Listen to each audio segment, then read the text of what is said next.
Dubbiin dhiyoota dhimma sooshaal miidiyaa tahee waa'ee atileet Galatee Burqaa baay'ee haasa'amaa jira.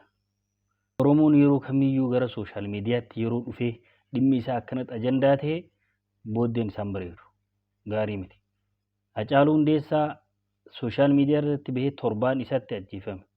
Intalti tun akkuma seenaa ishii dhageessan na ajjeesuuf na doorsisaa jiru jette. Qabeenya ishiin ganamarraa gaafti barnoota uummanni baratu kutaa 8tti dhiiftee isiin qabeenya naa ta'a jettee jireenya kiyyaaf fala naaf ta'a jettee fiigicha qabattee yeroo dheeraaf fiigdee biyya kana bakka buutee qabeenya akka isiin hin saamin kallattii hedduun akka isiin hin fidin hin beekama hojjettee fidde badhaasa kennamee fi argatte jechuun namni hundi ragaa ba'uu danda'u kan mootummaan ragaa ba'uu danda'u namicha shufeera ta'e taaksii sanuu laadaa taaksii keessaa kan irra xiqqoo kan oofu sababa isii eerpoortii fi naannoo mana isii jidduu qofa waan naannessuuf jecha itti dhiyaatee fira ta'ee fi abbaa manaa ta'eef.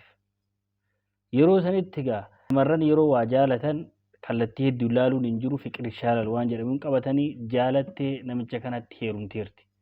Namichi kun fuudhee maqaa isheetiin illee qabeenya horatee jira.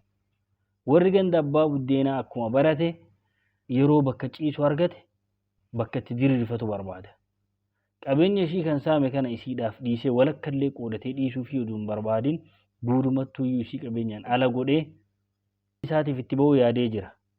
Kun waanuma ganda abbaa buddeenaa irraa eeggamu. Wama dalaguma isaaniif hojjetan warri murteessuu fi sun gama seeraa irratti dhiifamaa warruma seeraatiif dhiifa.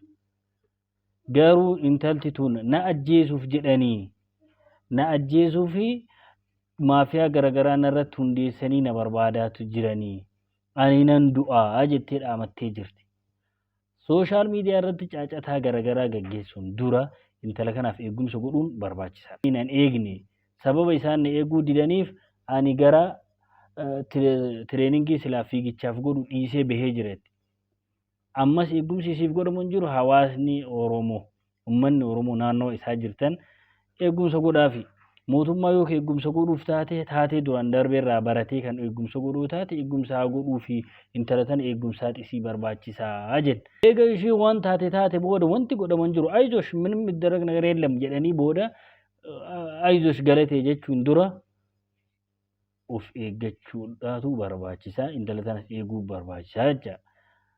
Amaar ጊዜ ተረቱ ማል ታሞ ከመሳቀቅ አስቀድሞ መጠንቀቅ jedhanii miti dhukkubsatanii cinqii biraa keessa seenuun dura of eeggannuutu dursa.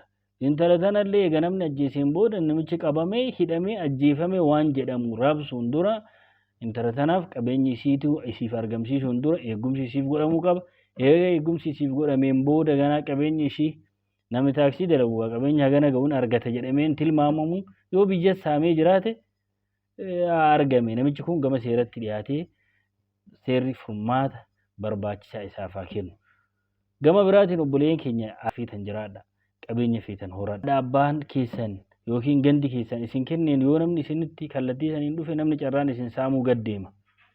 Kan uf kennitan kun garuu isin saamsisa. Nama gaafattan hin qabdanii gama seeraatti yoo dhuftan namni maalayyaa namni beekamtii guddaa qabu namni sadarkaa biyyatti ilaalamu yeroo akkana ta'u isin maal keessa jirtan namni isin laaluyyuu hin jiru.